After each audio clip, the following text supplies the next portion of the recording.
আসসালামু আলাইকুম প্রিয় দর্শক, অবশেষে এমপিওভুক্ত শিক্ষকদের জন্য বিশেষ সুবিধার প্রজ্ঞাপন জারি করেছে অর্থ মন্ত্রণালয়।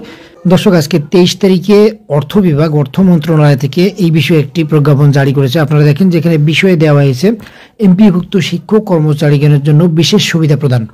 উপযুক্ত বিষয়ে নির্দেশক্রমে জানানো যাচ্ছে যে এমপিওভুক্ত বেসরকারি শিক্ষা প্রতিষ্ঠান, বেসরকারি মাদ্রাসা ও বেসরকারি কারিগরি শিক্ষা প্রতিষ্ঠানে কর্মরত জাতীয় বেতন স্কেলের তুলনীয় গ্রেড 9 হতে তদূর্ধ্ব গ্রেডে অন্তর্ভুক্ত শিক্ষক কর্মচারীগণ আগামী 1 জুলাই 2025 তারিখ হতে প্রতি বছর 1 জুলাই তারিখে প্রাপ্য মূল বেতনের 10% হারে এবং 10 থেকে তদনিম্ন গ্রেডে অন্তর্ভুক্ত শিক্ষক কর্মচারীগণ আগামী 1 জুলাই 2025 তারিখ হতে প্রতি বছর 1 জুলাই তারিখে প্রাপ্য মূল বেতনের 15% হারে, তবে 1500 টাকার কম নয়, বিশেষ সুবিধা প্রাপ্য হবেন।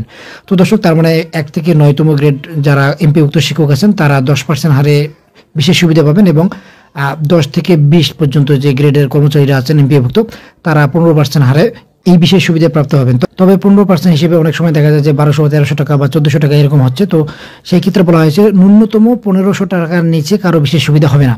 তো দর্শক, এরপর 2 নম্বরে বলা আছে অর্থ বিভাগের আদেশ নং, একটা আদেশ নম্বর দেওয়া আছে, এটা 18/7/2023 তারিখে এত দ্বারা বাতিল করা হলো।